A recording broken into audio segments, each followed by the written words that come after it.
Hola amigos, buenos días con todos.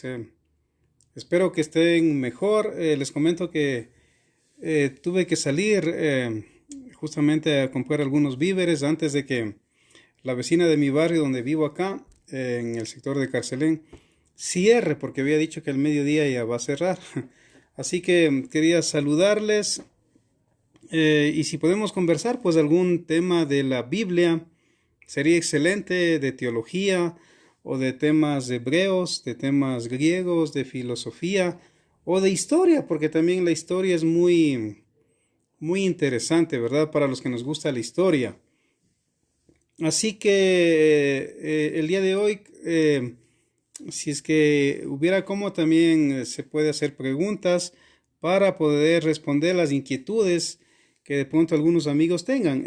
Hoy estamos en lo que sería el día domingo, ¿verdad? El domingo, o lo que sería en el judaísmo el primero de Shabbat, porque en la Biblia los nombres en realidad no tenían, perdón, los días de la semana no tenían nombres, en realidad el único día que tenía nombre es Shabbat, ¿no? Entonces ellos contaban primero de Shabbat, segundo de Shabbat, tercero de Shabbat, cuarto de Shabbat, quinto de Shabbat, sexto de Shabbat, Shabbat. Esa era la manera que se contaba en los tiempos antiguos, la semana. Entonces el primer día era obviamente primero de Shabbat, lo que hoy sería en el contexto nuestro domingo, ¿no? O dominus en latín, que los romanos les pusieron nombres a los días de la semana: domingo, lunes, martes, miércoles, jueves y viernes, ¿no? Entonces la mayoría de los nombres de estos días de la semana que hoy tenemos en la actualidad son nombres puestos por los romanos en honor a los dioses que ellos adoraban en su época. Les doy un dato bien interesante que de pronto ustedes no saben. En la época de Yeshua, por ejemplo, la semana romana no tenía 7 días, tenía 8 días. Entonces, en Roma, en la antigua Roma, que era 10 naciones, lo que hoy es toda Europa, más lo que es Egipto, lo que es Israel en la actualidad, el Asia Menor, lo que hoy era Turquía, lo que hoy es Turquía, el Asia Menor en la Biblia. Entonces, tenían diferentes calendarios, diferentes maneras de contar los meses, incluso las semanas. Entonces, en Roma, en la antigua Roma, la semana tenía 8 días en la época de Yeshua. En la Biblia, en Israel, es donde la semana tenía 7 días, ¿no? Entonces, se contaba primero de Shabbat. Entonces, hoy sería en el contexto de Yeshua del primer siglo, primero de Shabbat. O en el contexto romano pagano, 3 siglos después, cuando pusieron nombres de los días de la semana, Dominus o Día del Sol. El lunes, en cambio, le pusieron en honor a la diosa Luna. El martes le llamaron martes en honor al dios Marte, que era el dios de la guerra. Miércoles en honor al dios Mercurio. Jueves en honor al dios Saturno.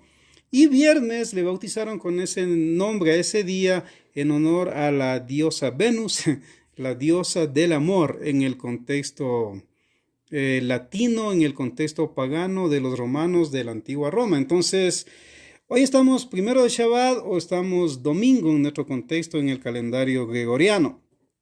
Entonces, el día de hoy sí sería bueno un poquito hablar. Ayer que tuvimos la Shalom, estoy saludando con Alberto Ceballos, mi amigo que vive en Ambato, en la provincia del Tungurahua.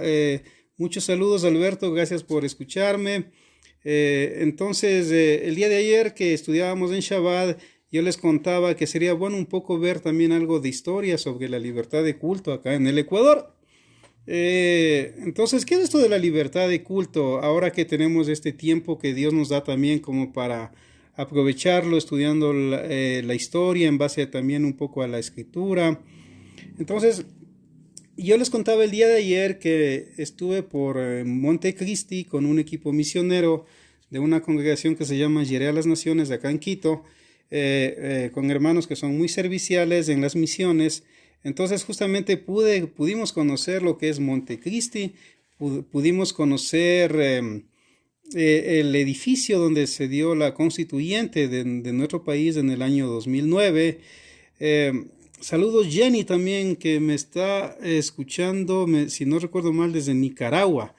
Eh, entonces, pudimos ver un poco la historia sobre esto de que lo que hoy se llama libertad de culto, ¿verdad? Entonces, la libertad de culto es algo que no había generalmente en el mundo antiguo. Entonces, en el mundo antiguo, eh, shalom también a María Rocío Pilamunga, ella fue mi estudiante en el seminario teológico bilingüe Alianza El Tejar, así que Wekikuna, Panikuna, Diosito Taita, Bendición. Para mis amigos también que estudiaron conmigo, que son bilingües, que hablan el quechua o el quichua y también el castellano. Para Álvaro también, que fue mi compañero en el programa Refugio Secreto en HCJB. Álvaro Wilmer también, muchos saludos. Entonces estoy yo también aprendiendo a manejar estos sistemas modernos, ¿no? Y veo que es muy, muy interesante. Saludos para todos. Entonces les comento que en el Ecuador pues no había libertad de culto. De hecho, cuando llegaron los españoles y conquistaron nuestras tierras, cuando llegó Francisco Pizarro, el año más o menos de 1531, 1532, saludos también para Antonio, él fue mi estudiante en el SEBAD, Seminario Bíblico de Asambleas de Dios. Gracias por escucharme también. Entonces, cuando llegaron los españoles acá, encontraron un mundo obviamente que desconocían. Y las personas que vivían acá de igual manera desconocían lo que era Europa, etcétera. Entonces ellos trajeron su religión oficial. España trajo su religión oficial, que era el catolicismo romano. Entonces ellos implantaron esa religión aquí en las nuevas tierras conquistadas en Europa, o lo que se llamaba en esa época la Nueva España. Entonces se implantó el catolicismo, a veces con amor, a veces con espada, a veces a la fuerza, pero fue la religión oficial que quedó, digamos, acá en el Ecuador y en la época de la colonia, y era muy normal que el catolicismo sea la religión oficial del Estado. Ahora, ¿qué es religión? La palabra religión viene del latín religare.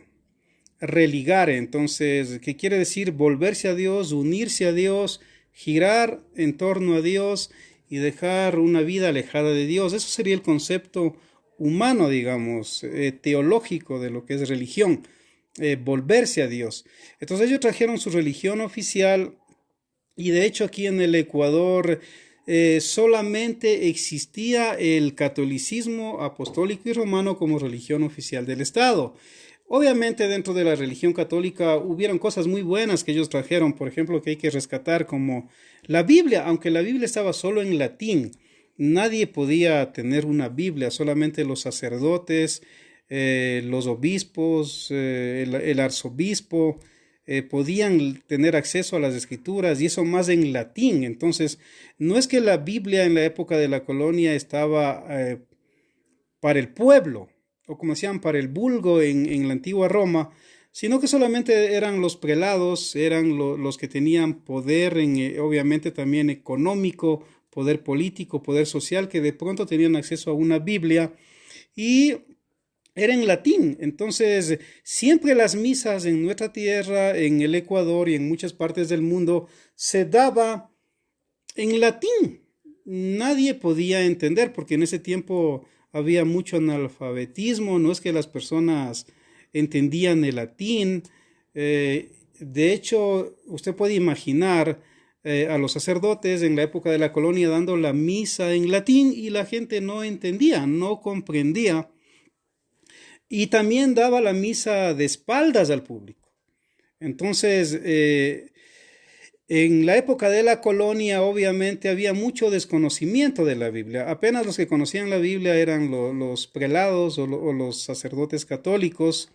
Era prohibido otro tipo de religión acá en nuestra tierra, lo que es el Ecuador, a tal punto que, por ejemplo, la historia registra un caso interesante justamente en lo que es la provincia del Chimborazo, en Colta, si no estoy mal, en Colta, en Riobamba.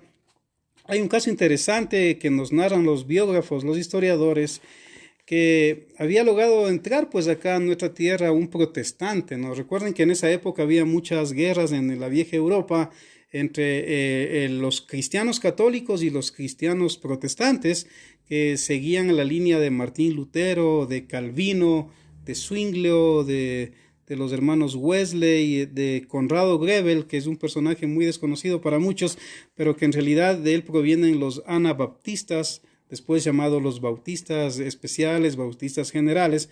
Entonces, como era prohibido el protestantismo en la vieja Europa, también la Inquisición llegó a América. Y bueno, saludos también para Rosa Elena Castañeda, que nos saluda desde España. Qué gusto poder saludarle, hermana, también a la distancia. Entonces, conectados acá, estudiando este tema un poquito de la libertad de culto que les ofrecí el día de ayer, les comento que justamente al Chimborazo llegó un protestante, llegó a lo que es la provincia de Riobamba un protestante, y él se ganaba la vida pues llevando en su burro. En ese tiempo no había autos, no había bicicletas, no había motos, entonces él llevaba en su burro, llevaba piedras y vendía a los españoles, porque Riobamba era un lugar donde había mucha afluencia, mucha gente de España, muchos criollos incluso que vivían aparte de Quito, era en Riobamba. Entonces se ganaba la vida vendiendo piedras para las construcciones de las casas de la época. Y justamente cuenta el biógrafo que él cierto día mientras pasaba por misa, que a propósito la primera iglesia católica oficialmente existente en el Ecuador es, si no recuerdo mal, es en Colta. Ahí queda la primera iglesia católica construida en nuestras tierras. Y cuenta la historia que cuando él pasaba, justamente el sacerdote estaba dando misa. La palabra misa en latín quiere decir sacrificio, ¿no? La palabra misa en latín, para los que no sepan, significa sacrificio. Entonces él estaba dando la misa y él se le ocurrió pues dejar su burro afuera, entrar, y nos da un dato bien interesante el biógrafo español de la época, que dice que mientras el sacerdote levantaba la hostia y levantaba el vino, hay en la teología católica la creencia, y respetando, recuerden que esto solo es un estudio, no atacamos a nadie, solo estamos estudiando. Entonces hay la creencia en teología católica que el momento que el sacerdote levanta el vino y levanta el pan, da las palabras del misal, de alguna manera mística, el pan se convierte en el cuerpo de Cristo y el vino se convierte en la sangre de Cristo. Eso se llama transustanciación en teología. Entonces, de una manera mística, aunque el pan sigue siendo sabor a pan, color a pan, olor a pan, el momento que la persona se come ese pan, de una manera mística, aunque no lo entiende en su razón, se está comiendo también parte del cuerpo de Cristo. De igual manera, el vino sigue siendo olor a vino, sabor a vino, color a vino, pero cuando la persona toma el vino, de igual manera, el vino de una manera mística se convierte en la sangre de Cristo. Entonces, Martín Lutero y Juan Calvino, incluso Ulrico Zwinglio, que fue otro gran reformador de Zurich, Suiza, ellos decían que no existe esta teología de la transustanciación. Por ejemplo, Zwinglio decía que el pan solamente es una representación del cuerpo de Cristo partido en la cruz por los pecados, y que el vino es apenas una representación de la sangre de Cristo derramada en la cruz por nuestros pecados. Entonces, para Zwinglio, es lo que hoy siguen la mayoría de doctrinas cristianas protestantes en el mundo, sobre todo los bautistas, donde hay la representación de que el pan es apenas un símbolo del cuerpo de Cristo y el vino solo es un símbolo de la sangre de Cristo.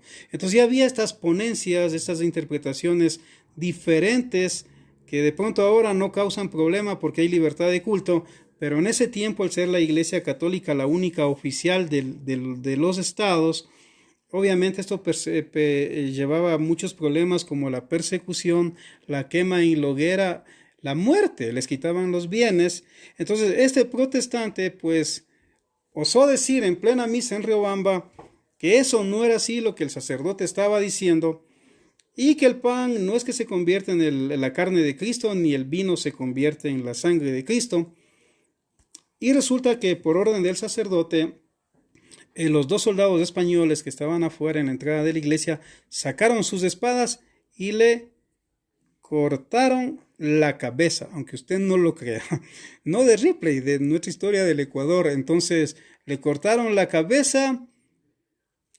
Esas noticias llegó a España, donde el rey Carlos V, si no recuerdo mal, que era el rey de España, de Europa y de la América Española en ese tiempo, se informó, se enorgulleció tanto de que protejan la fe católica que ordenó que en el mapa de Riobamba se ponga este recuerdo de esa época.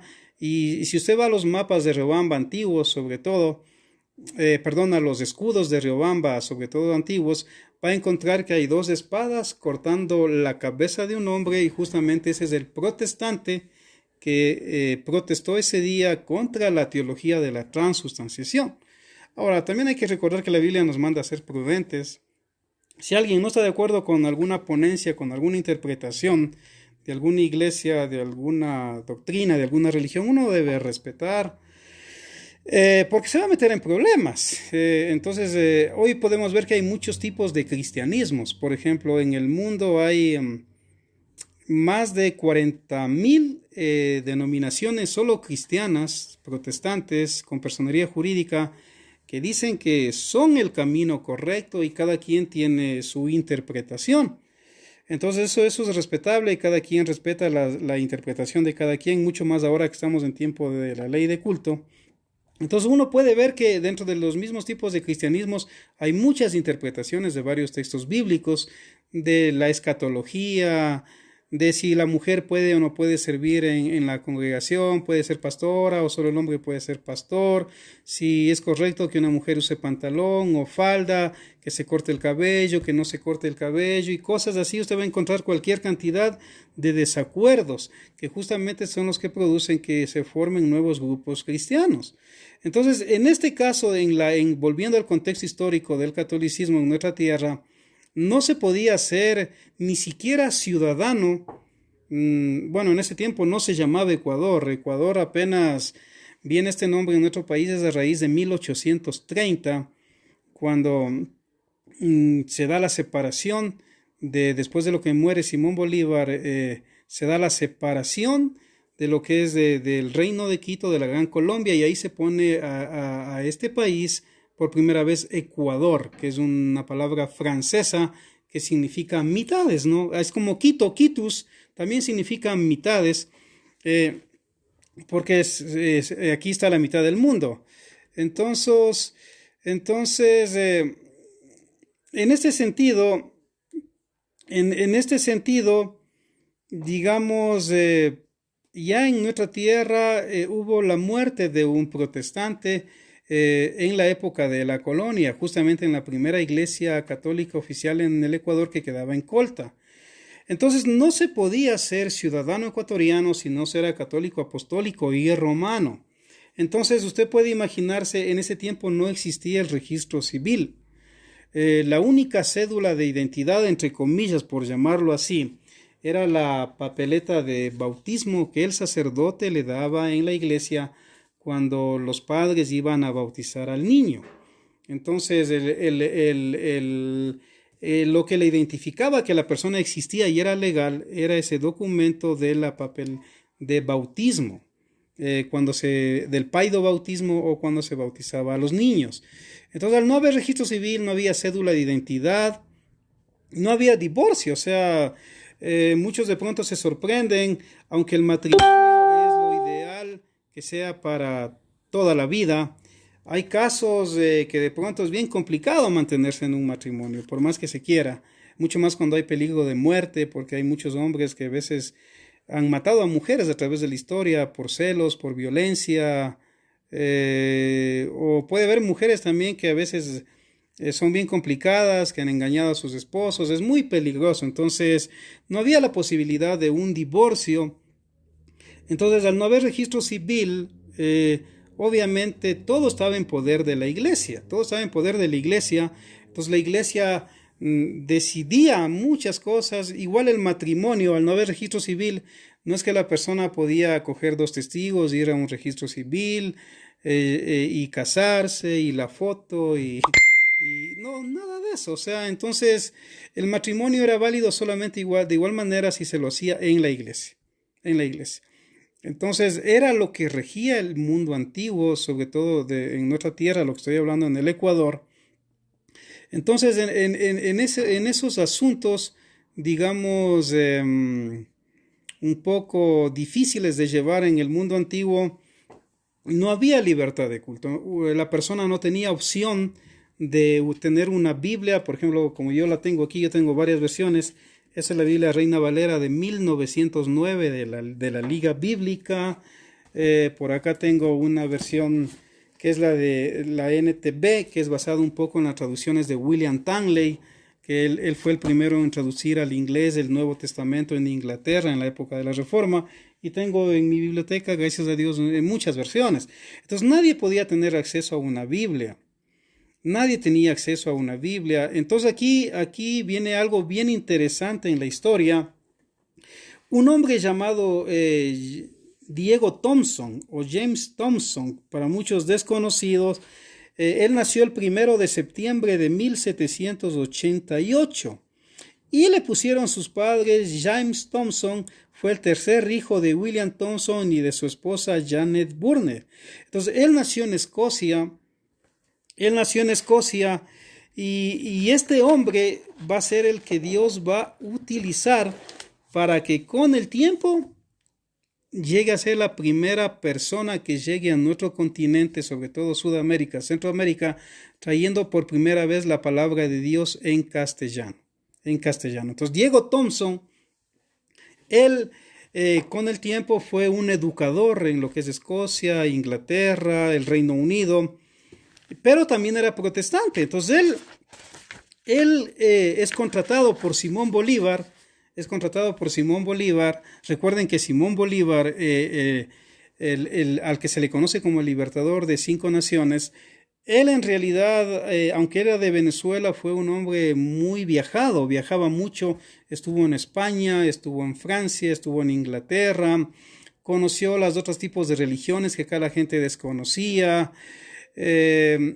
Incluso él llegó a conocer mucho sobre Napoleón Bonaparte, conoció a los reyes en Europa. Entonces él ya tenía una idea clara de lo que podía hacer en América, ¿no? Entonces cuando él comienza a rebelarse contra España, Venezuela, lo que es la Gran Colombia, el Reino de Quito, el Perú, el Alto Perú, lo que hoy sería Bolivia, Panamá, etcétera. Entonces él, cuando logra ya dar libertad con los ejércitos que luchaban con él, que es un tema de estudio interesante, para algún rato hacerlo también, entonces este hombre llega a conocer justamente lo que es la educación lancasteriana en Europa, que era lo que estaba de moda. Y Simón Bolívar contrata a James Thompson. Entonces James Thompson, él era un personaje, no sé si lo pueden ver ahí a través del celular. Él era un personaje que trabajaba ya en Europa con la educación lancasteriana, ¿no? Un método innovador para la época. Y Simón Bolívar lo contrata a Diego Thompson y le da una carta donde todos los generales, los mariscales, las autoridades de la Gran Colombia que él dirigía tenían que darle libertad y permitirle darle los talleres para que la gente, los maestros de acá de nuestras tierras puedan estudiar en base a la educación lancasteriana, que era la mejor de la época en Europa. Entonces Diego Thompson, él es enviado a nuestras tierras con la famosa educación lancasteriana, pero al ser él protestante, las sociedades bíblicas británicas le dicen, bueno, Diego, ¿por qué no aprovechamos, no? Ya que tú vas a ir a América con carta de Simón Bolívar, América es muy católica, no se permite la predicación de otra doctrina que no sea aprobada por la Iglesia Católica, por el Vaticano, no hay Biblias en castellano. Entonces, ¿por qué no llevas los primeros Nuevos Testamentos que ya las sociedades bíblicas había sacado? justamente allá en Europa y la estaba repartiendo en la Europa de habla española. Entonces, Diego Thompson le parece excelente esta idea y él viene, pues, aparte de dar los talleres, que era lo oficial de la educación lancasteriana, él viene también trayendo en su embarcación varios nuevos testamentos, miles de nuevos testamentos. De hecho, yo tengo aquí el libro. Este libro se llama, que es del autor argentino Arnoldo Canclini, de las Sociedades Bíblicas. Dice: Diego Thompson, apóstol en la enseñanza y distribución de la Biblia en América Latina y España. Entonces, en este libro, un hermoso libro, yo tengo aquí la información, están las cartas de Diego Thompson, de todo lo que él hizo y distribuyó los Nuevos Testamentos en castellano en esa época. Incluso él menciona aquí entre cómo llegó, por ejemplo, a nuestra tierra, lo que es Ecuador. Él menciona que el primer lugar donde llegó fue a la isla Puná, en lo que pertenece a la provincia del Chimborazo, perdón, de Guayaquil, del Guayas. Entonces él comenta aquí de cada país, de cada ciudad, en las cartas que le enviaba a su esposa, a las sociedades bíblicas británicas, que eran quienes también le aportaban económicamente para que él pueda sobrevivir en su viaje a América, en su ministerio. Entonces él comenta, por ejemplo, dice que estuvo en Montevideo en el año de 1820, en Buenos Aires el 3 de agosto de 1820, en Chile en 1821, 1822. Veamos por acá un poquito para compartirles, mis amigos, de manera general. En el Perú dice que estuvo de 1822 a 1824. Para los que les gusta la historia, recuerden esto, que en el Perú había un virreinato de España. Entonces, al haber un virreinato en España, de España en el Perú, era un lugar que tenía mucho poder. Era la segunda voz después del rey en América. Entonces, en el Perú estuvo en 1822 a 1824 James Thompson, y él comenta en sus cartas a su esposa y a las sociedades bíblicas británicas cómo hizo el avance en el Perú. Después él menciona la Gran Colombia. Recuerden que el Perú no era parte de la Gran Colombia. Entonces, en el capítulo 6 del libro, él menciona su llegada a la Gran Colombia. Y en la Gran Colombia, lo que es hoy Ecuador, Colombia y Venezuela, él estuvo en 1824 hasta el año de 1825, Diego Thompson. Entonces aquí Diego Thompson menciona cómo llegó a Guayaquil con los primeros Nuevos Testamentos a nuestra tierra. Yo tengo aquí una copia de uno de los Nuevos Testamentos originales que Diego Thompson trajo a nuestras tierras. Este es el Nuevo Testamento traducido de la Vulgata Latina al español, de las escuelas pías, impreso en París en la imprenta de José Smith en 1822. Impreso en París en 1822. Entonces Diego Thompson trajo esos Nuevos Testamentos acá. Y en 1824-1825 él estuvo por primera vez acá en Guayaquil. De hecho, él en la carta dice que llegó a la isla Puná en el año de 1824, justamente en septiembre. Y él menciona cómo comenzó. Dice, cuando llegó a Guayaquil, él fue a ver a un caballero a quien había enviado 20 Nuevos Testamentos, y encontró que ya se habían vendido todos. Entonces, dice que él solamente en ese lugar puso 168 ejemplares del Nuevo Testamento en castellano, los puso para vender, y el rótulo, la publicidad decía: lo que está pasando en estos países es ciertamente una revolución, pues todo el mundo quiere la palabra de Dios en castellano. Y el anuncio decía que él vendía a 8 reales. A 8 reales él vendía lo que es el Nuevo Testamento.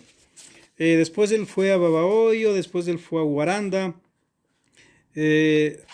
después fue al Chimborazo, fue a Ambato, fue a La Tacunga, fue a varios lugares llevando el Nuevo Testamento en castellano y todos se agotaron.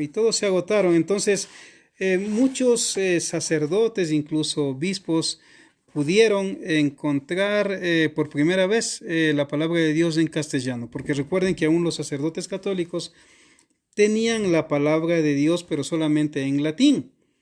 Entonces, ahí es donde comienza por primera vez la gente un poco a informarse de lo que dice la palabra de Dios en castellano.